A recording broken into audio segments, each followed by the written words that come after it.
welcome back to Masters of Modern. I am your host, Alex Kessler, here with my co-host, Mr. Ben Bateman. You know, I was going to wear a blazer, like I often do. I have it right here, and I didn't put it on. Hashtag blaze it, hashtag spark it, hashtag 420. Yeah, so the illusion has been shattered. I won't be wearing a blazer.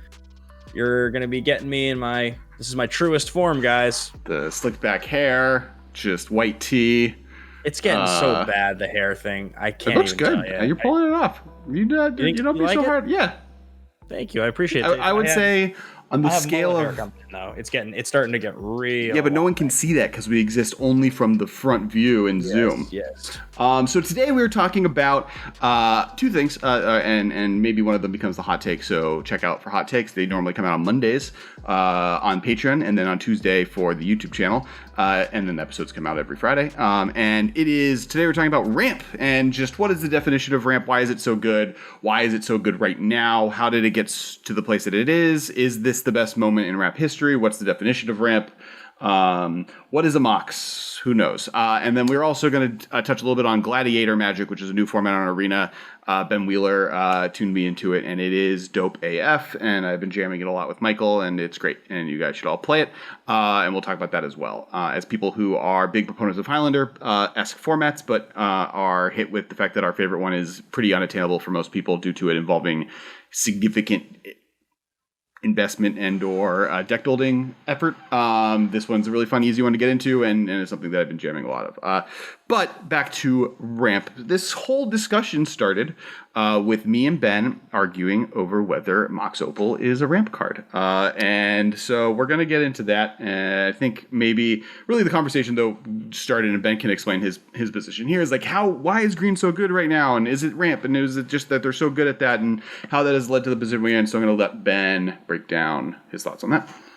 Well, yeah, I think the thing about it that's so interesting for us, and it's funny, you and I had to kind of work through our conversation to figure out exactly what the points for this episode were, because initially I was like, let's do an episode about why green's so good. You're like, we did that episode back in November. We just absolutely that's a title of an episode in our catalog. Less than 6 months ago, we did. Yeah. Why is green the best color Magic?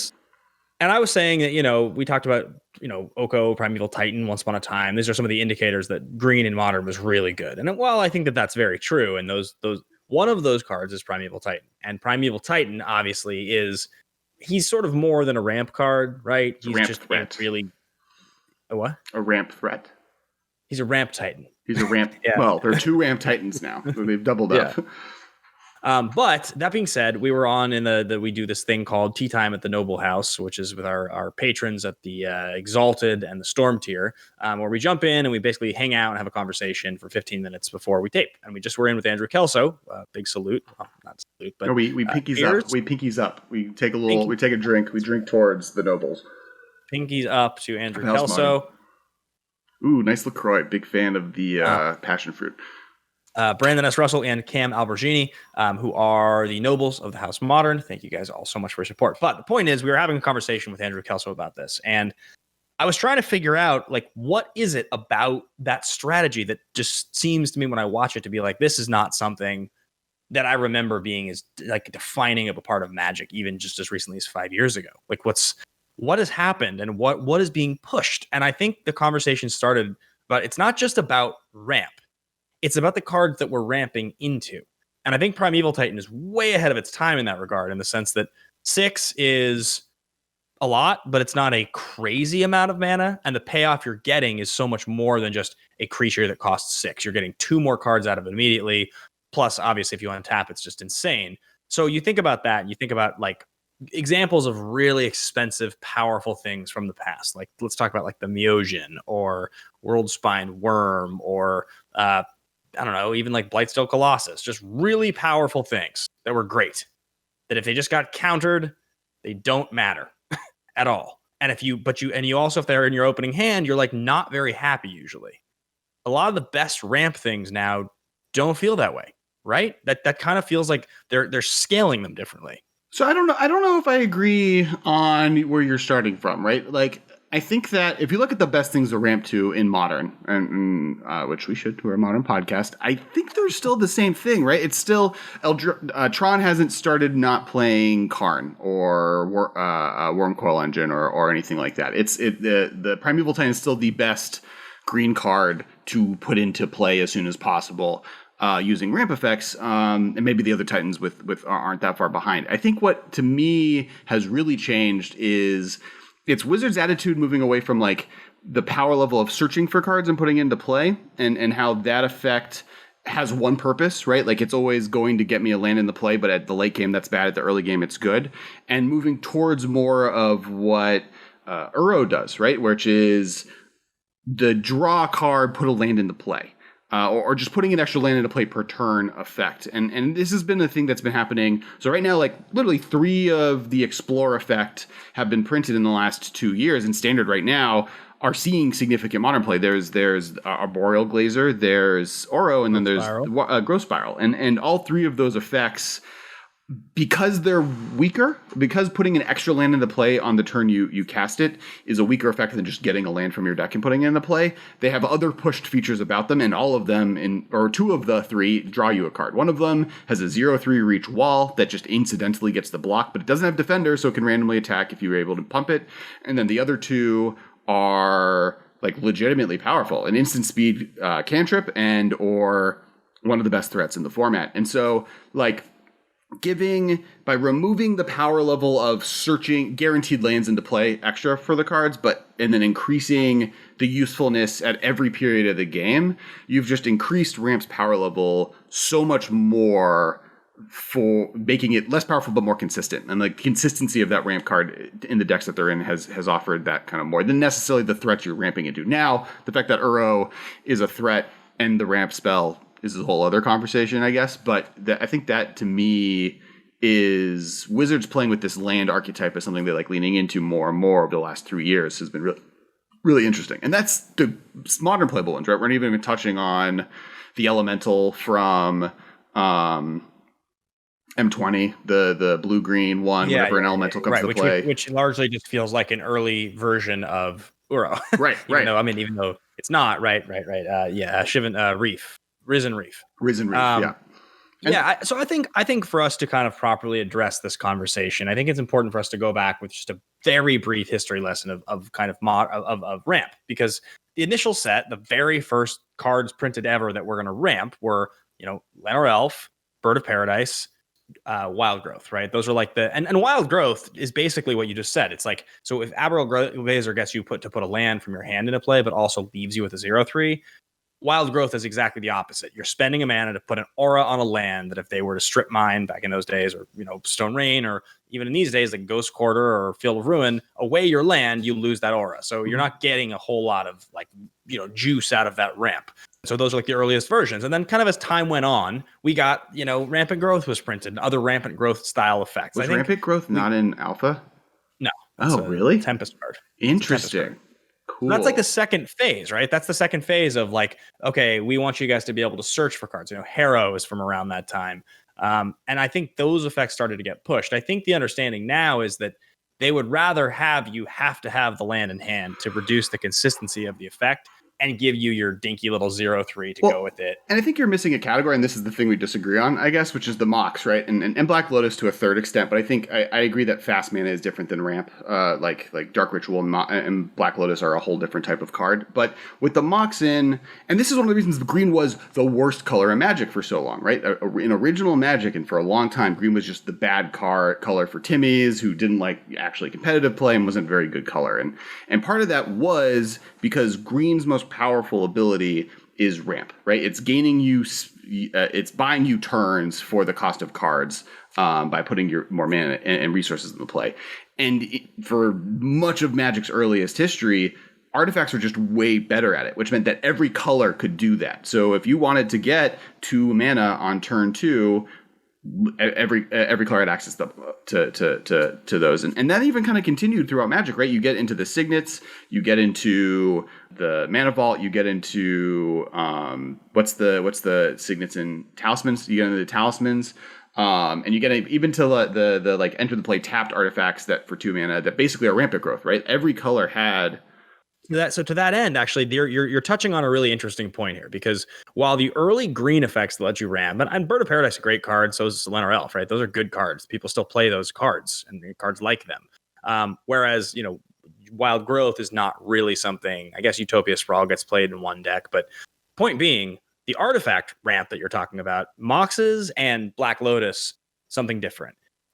Soul Ring, that's a proper ramp card. That Soul Ring is a clear ramp card, and so is Mana Vault. Why is a Mox not a ramp card, but Soul Ring is? Because you're spending mana to play them, and they're giving you a significant increase. You're getting 2 mana when you untap them. Well, so those Rampant Growth is the exact same increase as a Mox. It just costs 2 mana versus 0. Right, but it costs you 2 mana. So you have to spend a turn and then untap to get the benefit, which is where I'm saying that Moxen, to me, are not ramp cards. Because when I think about playing Ring Mox, doesn't do that. Soul Ring, you get the 2 mana immediately. So like if Soul Ring is ramp, Mox Opal is not. Like I think all of these are ramp. I think if you the definition to me of ramp, and I think this is based on the poll that I put before this started when we started this argument, is Mox Opal ramp. Such a jerk. You didn't even tell me.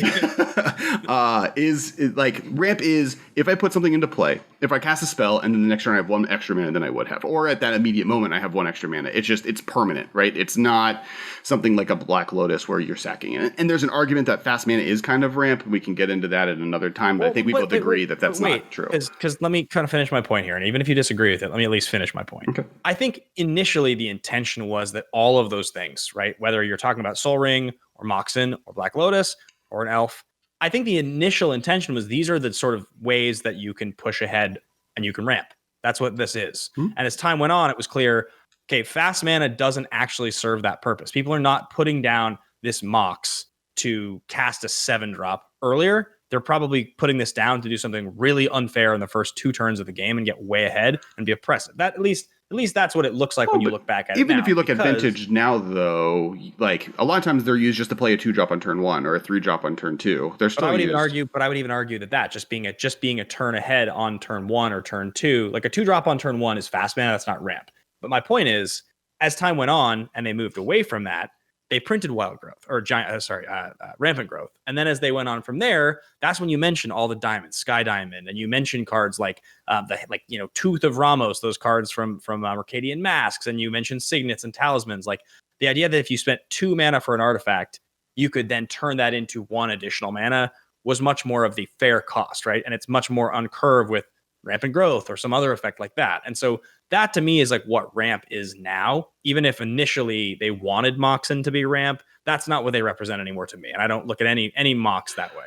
I think that's wrong. I don't know how to and fine. I guess we can get past it. The more the point is though that like, why is green? Where did green fall into this, right? And ramp before really almost 2000 until Zendikar was so much better in colorless spaces between, I guess actually Shards of Alar, like Noble Hierarch, right? That's like the first time that signets weren't really legal in Modern or legal in Standard in a long time. And then before that there was the Talismans. Before that were the other mana rocks that were available. Artifacts no longer were the color of ramp, and it became much more of a green thing. And that's where green started this transition to becoming powerful, right? That's when Primeval Titan started getting printed. That's when, the first big ramp deck, green-based ramp deck that I ever kind of experienced was the Valakut decks back in Standard that kind of ruined Standard for me. That's where I stopped liking Standard, was Valakut ruined my Vengevine-based days.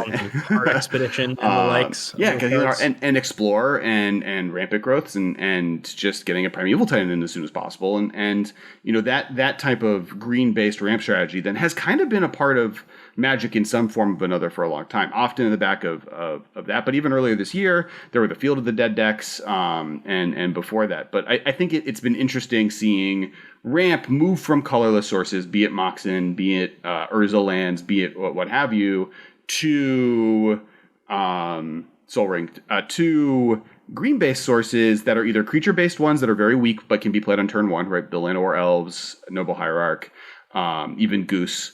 Or into the traditional search ones, or now, which I think is the more pushed version of it because they have the ability to be more versatile, the cantripping, putting extra lands into play effects. And that has really pushed this ramp effect much farther than it has ever been before. And in a way that I don't necessarily dislike, right? Like, I don't hate that that's a thing you could do. Standard hasn't been dominated by these strategies. Modern, it's very good, but I wouldn't say that Primeval Time-based decks have been in the top 5 decks for the last year and a half, but have definitely not consistently been number one.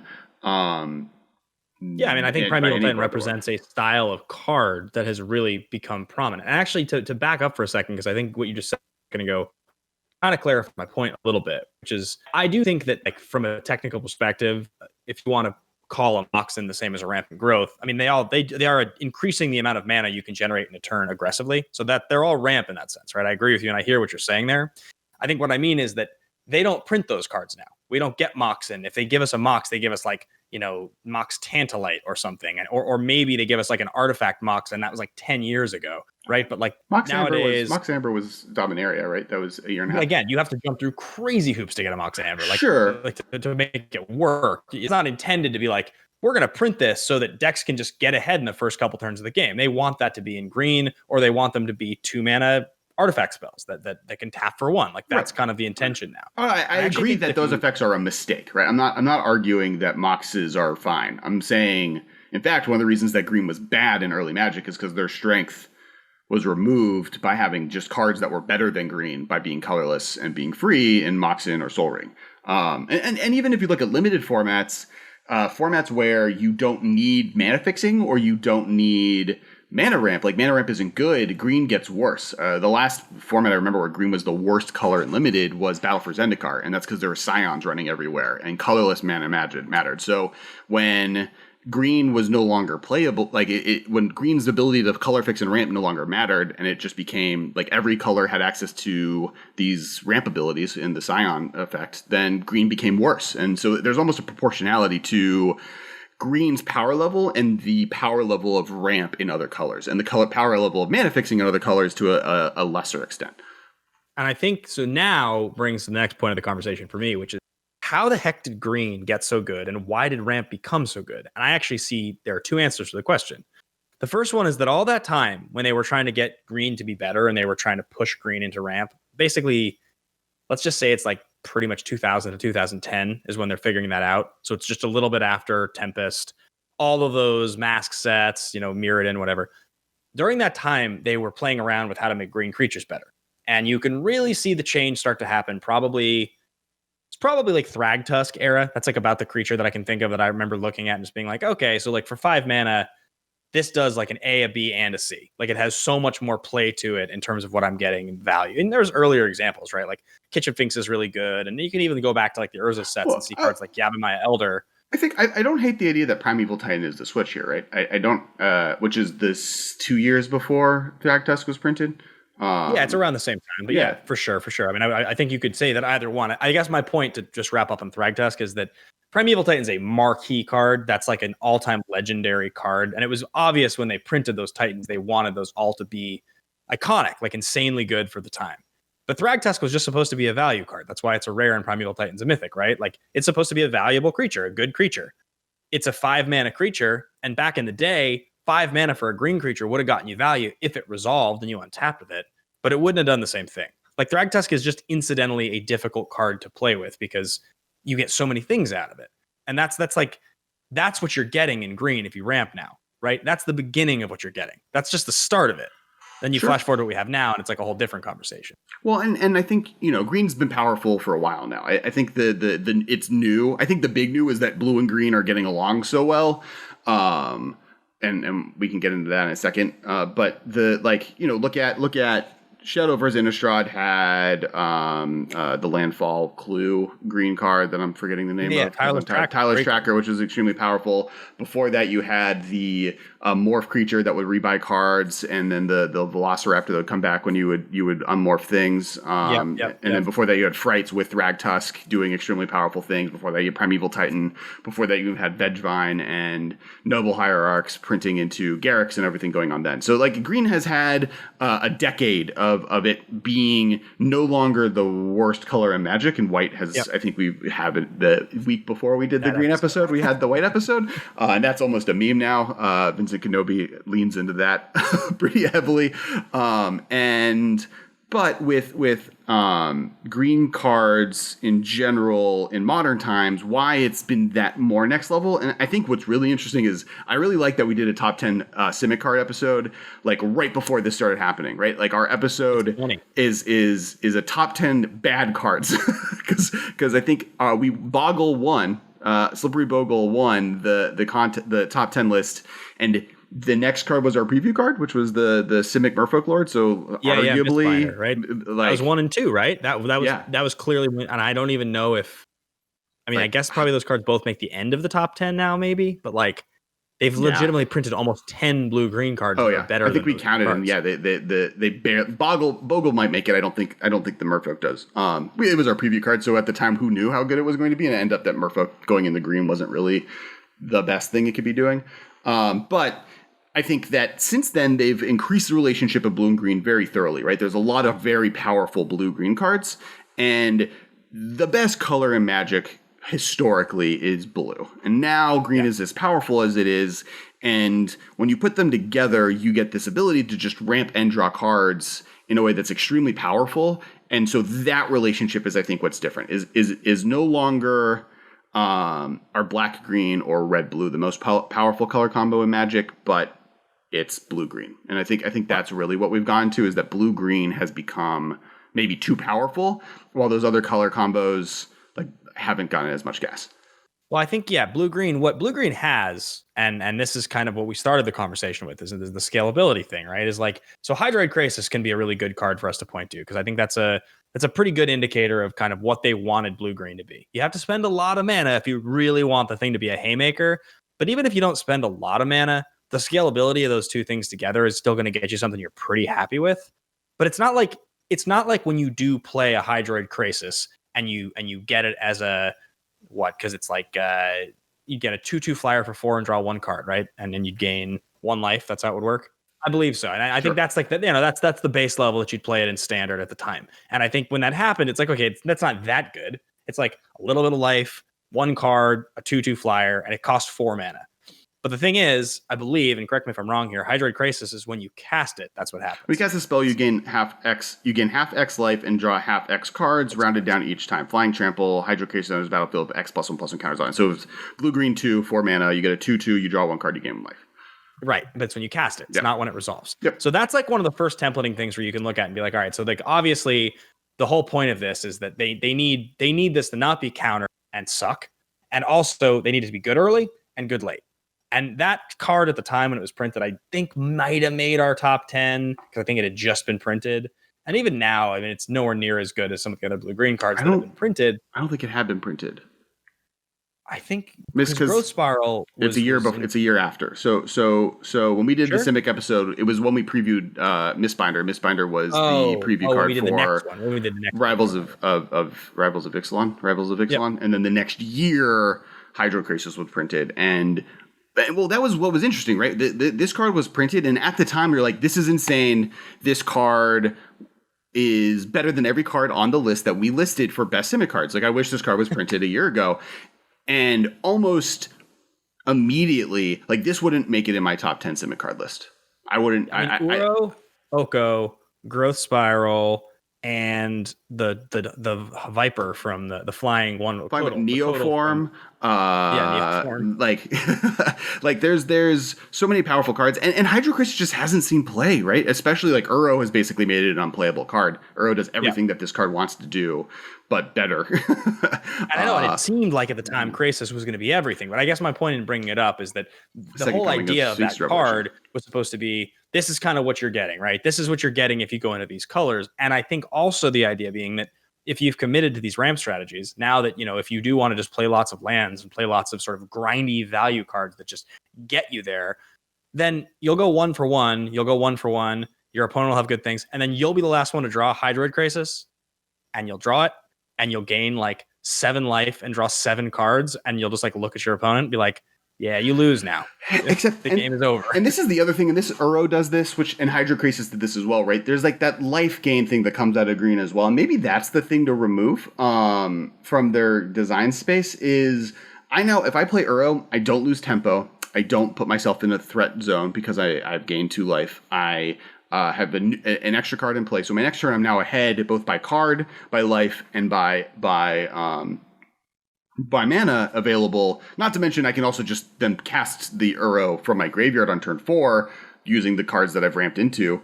The fact that play pattern exists is, I think, one of the problems, right? Like, that's why this card has been outclassed, is I don't need it anymore.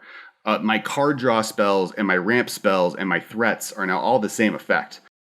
Yeah, I mean, it's like they literally took the 4 mana base level that you would spend to cast a Hydroid Krasis, and they were like, but actually, we'll make it cost 3.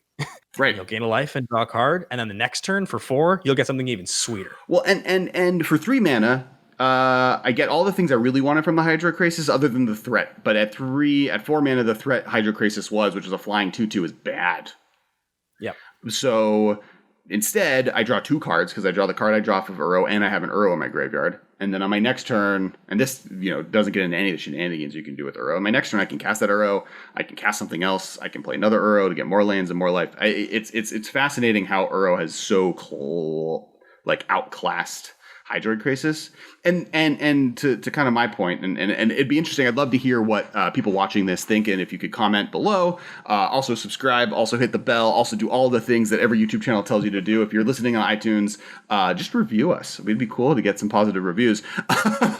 But we'd love to hear what your thoughts. Do we think Green's issue is... Not issue. Do you think the power of blue-green that we're running into is more of a threat-based thing, where the fact that now their threats are so much more powerful and they can ramp to them allows them to get these powerful threats is the issue? Or do we think that the ability for these, just the power of level of ramp, the power level of the versatility of the ramp has kind of leaned them into it? Or is it both? We'd love to hear what your guys' thoughts are below in the comment space. Well, also just like a little tiny bit of context, because I know a lot of our listeners are newer players or players that maybe have even played for like 5 years, but like don't really know kind of a little bit of the history of it. Green, even as recently as like those modern years, the like Mirrodins and the like Time Spiral years, even in those days, a 4/4 for 4 mana in green was something that was like considered pretty good. Like green 2 for a 4/4 trample was like a rare in some sets. Like that was something. And if a 4/4 trample, like Ravenous Baloth, I think is the one from I think it's from Onslaught, from just before Mirrodin. I think it like gained 4 life when it came into play. And if your like opponent was gonna have you discard it, it would come into play and you'd gain 4 life. No, that was like I'm gonna say 13, but gonna be beat by it. That was more recent. Yeah, that's Obstinate Baloth. I mean, basically like Obstinate Baloth was like a step up from Ravenous Baloth. And sure. Like, those were considered like defining creatures at the time. You go forward a couple years to Theros, and it's like, okay, now we've got Pelucranos, and it's a 5/5 for 4, and it's legendary, and it has some cool ability. Do you remember how excited we were for Leatherback Baloth? A 4/5 for 3. This was like for 3. The card people were talking about in Worldwake. Like it was this and Jace. These are the 2 cards that people were excited about. And it just like, I think that's something that Wizards learned, right, too. They've been like pushing the power and toughness of green creatures just more and more, and they've never been good. Like we now get like 6/6 demons for 4, and like they don't see play with flying and trample, right? So like the fact that that's compared to old Magic, where like Sarah's Angel is the best creature ever printed, is really funny, and a little bit of both ends, right? It's partly because the power level is higher, like just removal spells are much better for creatures, but also just that like power and toughness doesn't matter. You need value when you play a creature. As Andrew Brown has told us before on the show, they want you to be able to play more Magic, so they want Uro to be useful on 3 and useful on 4. They want your charms and your split cards to be decent on 1, but also pretty solid on 4. They don't really want you to spend multiple turns where you've got like 3 drops and 4 drops and you just can't hit that land drop. And all your cards are so one-dimensional that they're only good if you cast them and they resolve and you untap. That's not fun, because good players don't let you do that. They counter things and they bounce things and they flash things in and they eke you out, and then they win with tempo. And if blue tempo decks were the thing that always won in Magic, the game would fail, because not every player likes to do that. Some players like to do that. I love to do that. But if that was the only way you could be good at Magic, was to win by countering things and getting you for the last 3 points of damage, Magic just wouldn't work. It's not interesting enough if that's the only way you play. Yeah, sure. Diversity of gameplay is always a benefit. You just don't want one consistent strategy to be the best one, and that's, I think, what they've done really One thing they have done recently really well is making sure that that's not true necessarily, and even standard. I think that was their issue, and one of the reasons power level is spiked so high, right? Is they realized in Ixalan block that like power level was low enough, just like mono red was the best deck for almost 2.5 years. And you don't want that. That's bad for Magic. And the fact that Oko is so powerful, but then before that Field of the Dead was so powerful, but then Uro is so powerful, and now Fires of Invention has been powerful, and Loros is now powerful. Like they're at least like in the last year, the type of strategy that has been the best strategy in every format has gone everything from Is It Phoenix to Fires of Invention playing Planeswalkers. So like there's been a variety of power levels in different play styles. I think the exhaustion the world has is kind of safety in eternal formats. I think that's actually where maybe the biggest issue is that there's an interest in stability in those formats. You want to be able to pick a deck and play it for your life, or at least for a couple of years based on your investment. And due to the power level of standard being so high, it feels like those later formats are almost rotating with every set that comes out. Like what's good now in Modern due to the companions is totally different than what was good during the Uro post-Oko ban world, which is totally different than what was good when Oko was legal, which is totally different than what was good during the period between the Hogak ban or the Faithless Looting ban and Hogak ban and Eldraine, and then totally different between Modern Horizons and then and like literally every. Like the funniest one is the line between War of the Spark and Modern Horizons, where there was less than a month, and the difference between those three formats of pre-War of the Spark, War of the Spark, and Modern Horizons is insane. I don't even know how to really describe it. Do you like grindier, like 3-drop, 4-drop Magic, where like you're getting enough value and cards in life and reusable effects that like what we're talking about, but also cards like Seasoned Pyromancer and Solemn Simulacrum and like is that your Kitchen Finks? Is that like your favorite type of Magic? I think that a format where Kitchen Finks is good is a good format. How about that? I mean, okay. and or that type of effect, right? Like, if Birthing Pod is your best deck, you're not actually in a bad place. Now, Birthing Pod homogenizing a format has its own issues, but if a 3-drop into a 4-drop into a 5-drop combo is the power level you're looking at, I don't think we're in a bad place. I think, and I love tempo. I like diversity. I mean, I do think that is what I'm looking for, and I guess more my point for this rant is more. Diversity is good, and diversity of power level and the power of threats, as long as they're different, is really cool and good.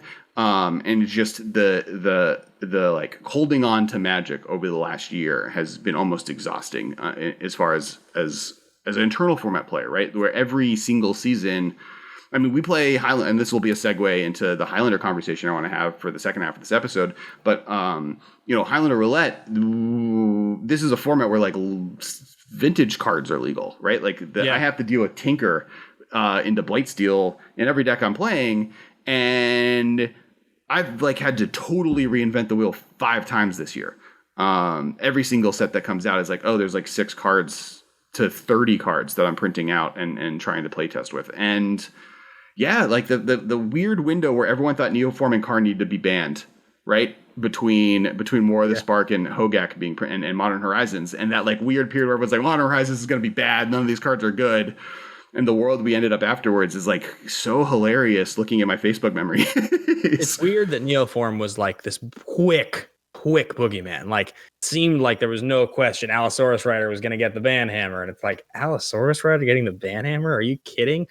I guess my last question for you on this, before we talk a little bit about this other Highlander format, is so I mentioned that we don't want blue tempo decks to be the end all be all. We don't want those decks to win every game because it's not fun. Well, if I'm a blue tempo player and I want to win by doing that, but your cards all have value when you play them on 3, but then you also get value when you play them on 4, and then you also get value when you top deck them late game to get tons and tons of catch up. Is that too good? Because it's pretty hard for me as a tempo player, like if Delver's not good in Modern, but a Delver style deck, a Terramander deck, whatever you want to call it, it's pretty hard for me to outrace it was extremely hard to outrace an Oko. That was impossible, but it's still pretty hard to outrace just an Uro. Like it's pretty hard to outrace the Rakdos deck if they're just Croaksing you over and over again. Like You lose your hand, you're losing your life. And this is the argument for unbanning Splinter Twin or Faithless Looting, right? Because I would argue you had the world was your oyster 6 months ago, right? With Izzet Phoenix being or not 6, but a year and a half ago, where Izzet Phoenix with Thing of the Ice just being the best deck in the format and almost purely a tempo deck, where you were just keeping your opponent off of stuff as you gained value through the cards you were playing, and eventually were not able to build an army of flying 3/2s. So that I think it's a pendulum too, right? And diversity of removal, like as these cards are becoming more powerful, there's a reason Infect died, right? Removal got so powerful in Modern with Fatal Push, Path to Exile, Lightning Bolt, all being available, not to mention Assassin's Trophy and Abrupt Decay. The fact that Jund can't decide which removal it should be playing in any given tournament is fascinating. And I don't think that, yes, those cards are hard to fight through, but they have their own bad matchups. And as long as those bad matchups are good matchups for the tempo deck, be it control decks or other things that you can kind of keep off of putting threats down, then I think you're going to find space. And that's the point of format diversity, right? You want not just rock, paper, scissors, but you want rock versus paper versus lava versus meteor versus earthquake versus tornado versus all the other dumb stuff I made up as a child trying to beat my friends at rock, paper, scissors. Yeah, I don't know. I think diversity leads to health, and diversity will lead to the more diverse a format is, the more diverse decks can be, because you have a higher chance of having good matchups and bad matchups become equalized.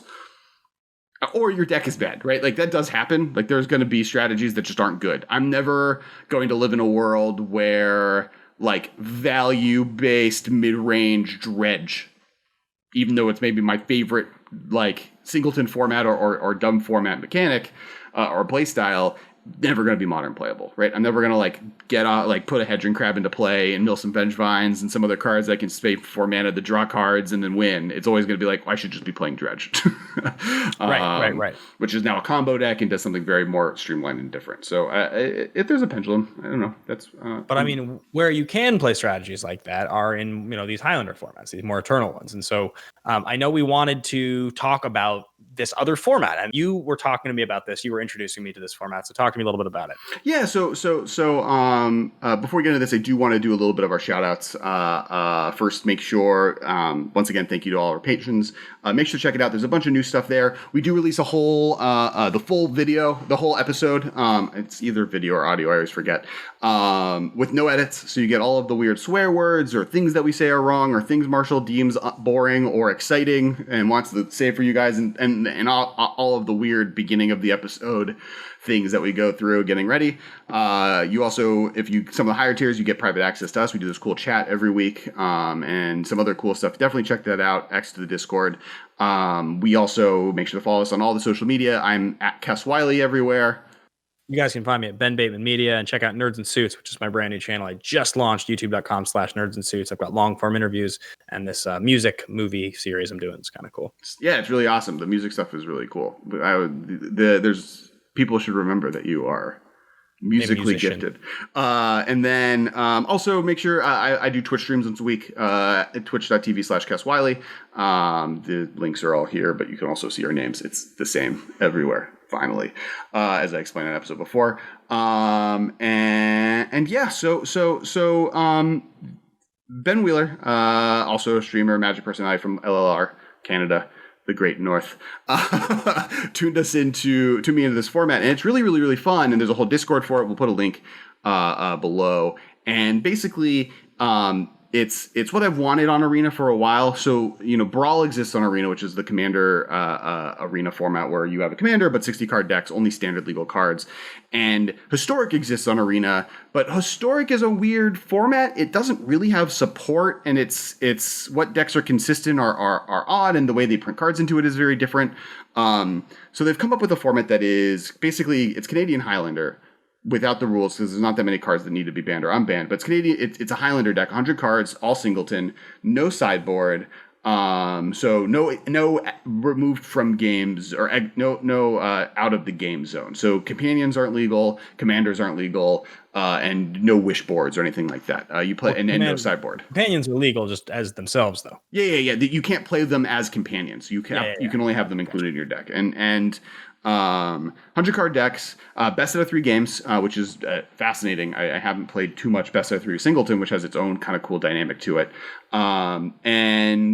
Every card on Arena is legal. So if there's a printing on Arena, it's legal. That includes the weird Arena exclusive cards, like the white 6-drop that draws you cards whenever you play a creature, to the historic format printed directly cards. So that's like Thalia. There's like 3 historic anthologies by the end of this month. Fauna Shaman. And then Knight of the Reliquary, big fan. And then down to and including the like the weird Brawl specific stuff. So the Brawl decks, of course, but then also Get Rog Monster was printed into the format through like a Brawl event, and Reese the Redeemed is another one that I remember, and there's I think a few more. All these cards are legal, and so you just play best of 3 1v1 Highlander competitive play, and it's a blast. It's kind of what I've always wanted. I think Arena is now big enough where there's enough cards that you can do these larger singleton formats. Cutting cards even to this is difficult. I have, I think, 2 lists right now with 150 cards, and getting down to 100 is as challenging as any other deck building format. And there's just like all these cool strategies. I have a land ramp one, or a lands based one. I have a birthing pod more kind of focused one using Fiend Hunter, and Knight of the Reliquary, and all this other cool stuff. Yeah. We should probably play it and stream it, right? Yeah, me and Michael, I guess we didn't end up playing because I built Legos yesterday for Star Wars Day. But we have plans to play and stream soon. Yeah, that'll be at Kess Wiley. But it's so, and what's cool about it is we play a lot of Highlander Gauntlet, which is a Highlander format that is a little bit more difficult to get into. But just from you have to have 6 decks, singleton among all of them, and getting the power level right. But the ability to play something similar to that online in a way that's really easy to jump into is really cool. Yeah, it sounds really awesome. I mean, there's no fetch lands, so that's a thing. So the mana base is a little bit more like reasonable, and it's it's your check. It's like your check land meets shock land mana base, like we're kind of used to. Yeah, check. I definitely think legal are checks, shocks, temples, and the tri-lands. Those are like the main mana fixing of the format currently. That's the mana fixing. And we just barely missed the enemy color fast lands, right? Because Kaladesh. Yeah, so Kaladesh is not on it. Ixalan is. So it's the sets that are legal are Ixalan, Rivals, Dominaria, Ixalan block, Dominaria, M19, Eldraine, M20, Theros, and the most recent set. I don't think I missed anything. Right, like Kaladesh and Amonkhet are not legal, and it's kind of those are the 2 sets. I wish Amonkhet was legal. It'd be really cool to get all the Cycling Matters cards together, just because that's the one thing when I was building is like, all this cycle stuff is going to be really good with all those Amonkhet cycle cards, and then none of them are legal. So I was sad. One, if near. Yeah, I mean, I think at some point those cards will get put into Modern, I would think. And they've said their plan is to do especially during slow seasons, flashback drafts to introduce them into Arena. It's really cool. We've been playing a lot of games. Michael has like 12 decks built, so we'll talk about more as the format goes. But we're here to encourage Ben and all of you to try playing it as we get more games in, and we'll link to the Discord below. It's really fun. Just singleton formats in general are really great, right? Partially due to that kind of consistency, right? Like the diversity of even gameplay within the game is so high because every card you draw is different. Every game you play is totally different. Yeah, so I think that largely wraps up this week's episode. I do want to just take a quick second. I know we had talked for a minute about Patreon, and we did the shout. I just want to take a quick second to plug it to let you guys know that in these more difficult times where everybody's spending time at home, we are doing our best even during this to upgrade the podcast. I have this awesome mic in front of me. Obviously, we have a producer and an editor, and we're just trying to do everything we can to kind of rise the product, and it's really helpful to have you guys on board helping us do that. That's the best way you can help us and support us in doing that, and we are really serious about doing it. So if you've ever thought about it, even at the $1 level, the $2 level, anything you've ever considered becoming a part of it, give it a shot. We're really having a good time with it and trying our best right now to next level the Patreon as well and make it awesome for you guys to be a part of the community. So yeah, I just wanted to give one more of those, but thanks to everybody for watching this week's episode. Absolutely. Very much appreciate the support, and we'll be back same Same place. Same tame, same place, same channel. And I want Magic tournaments to come back, man. I miss Magic Fest. Same. And I'd kill for a Command Fest right now. That's how desperate I am, you know? Yeah, I would any type of social experience with other people. I'd love to hear that from everyone watching. How are you dealing with Corona? We're really excited you're able to listen. Hopefully this is entertaining in your time of being stuck at work from home. I know we're figuring it out and getting it through. I exist in Zoom and Discord chats as a human now. I might not even exist. All I know is we both have great hair, though. I mean, thank God that our hair just keeps looking great and glorious and way too long. Though the back fluffs are problematic. I've lost 10 pounds, which is kind of interesting. You'd think I would gain. Yeah. It ends up that me eating giant lunches and dinners every day was not good for weight loss versus me eating like a sandwich and a nice bowl of healthy cereal and then eating a home cooked meal versus eating out every day is good for you.